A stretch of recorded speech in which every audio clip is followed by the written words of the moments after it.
What's good? What's good, Auburn fans? Man, this has been a nice week here for the Auburn Tigers.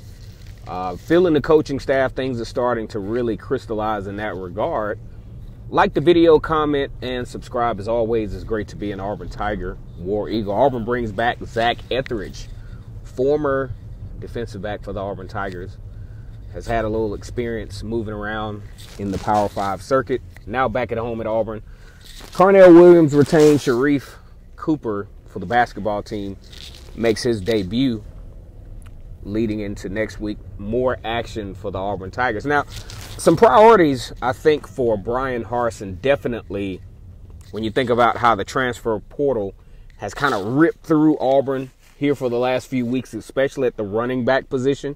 Yeah, I think Tank Bigsby is one of the best around, but one, he can't, in the SEC, you can't withstand 30 carries per game. You also can't withstand doing it all but by yourself. Now, just know, guys, there is a plan in place. Now, I'm not going to be the rumor mill guy and say what plan is in place, but based on everything that Bryan Harsin has done so far, there's no reason for me to believe that there's not any help coming at the running back position. But I just want you guys to keep an eye on that, because that's something that's going to be a news story here a little bit later on.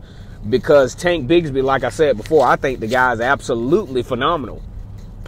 His juke move, his step back into the run is just automatically, just absolutely incredible. But at the same time, like I said before, there's no way, man, 30 carries in an SEC season, especially an SEC season where now the physical conditioning is going to be improved. Because we did notice that this particular football season that the physical conditioning was a little bit different, and rightfully so, because you can't have that one-on-one time with your strength and conditioning coach.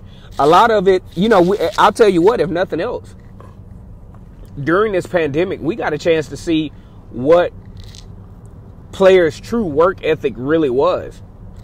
Because a lot of this they had to do on their own. And a lot of people came back pretty sloppy. A lot of people came back horribly out of shape. And it showed. So that's something else you want to look at. Like strength and conditioning and things of that nature are going to be definitely at the forefront coming into the season, because there was a lot less, from what I could see from games that I saw, a lot less physicality. Guys just weren't as physical, and obviously they can't get in the gym every day like they would if they were held at a higher level of accountability. Another thing that I like about this coaching staff, and what I think, as far as promissory items go, is the fact that I think this team is going to play with a lot more intensity. I think they just listening to the coaching staff, that's going to be a common theme here, is playing with intensity, playing with purpose. And that's something you can create into a brand.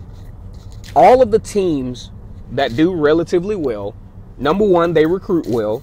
Number one, they have a sound-minded head coach that knows how to present himself well, that knows how to effectively communicate not only with the mass media, and knows how to communicate with the fans.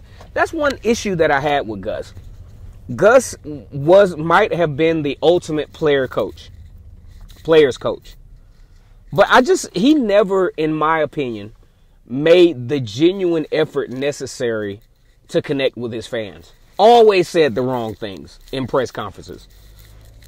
I remember the loss to LSU. This is the first loss to LSU on the road. Auburn was up. They should have blown LSU out. And the press conference was just not empathetic to the Auburn fans, was not in any way consoling, not in any way apologetic, because these are games you can't lose. You already lost the national championship to Florida State, and then you get on this press conference and you say, hey, we'll get them next time, champ. How? You've already lost to Clemson. You've already lost to LSU. Luckily, you go on an epic run that almost got you in the college football playoff in 2017. But then what do? You go into the Georgia game with absolutely no game plan. You're still trying to run Kerryon Johnson in the ground, that blew up in your face. Never made the connection with the fan base. That's something that I see Bryan Harsin doing already. That I'm going to let you guys know up front. That stuff doesn't translate over automatically to wins, but the morale behind it. When a fan base, when they support a team, they want to feel good about what they're looking at. They want to feel good about what they're hearing. They don't want to go and listen to a press conference and basically feel like somebody's lying to them.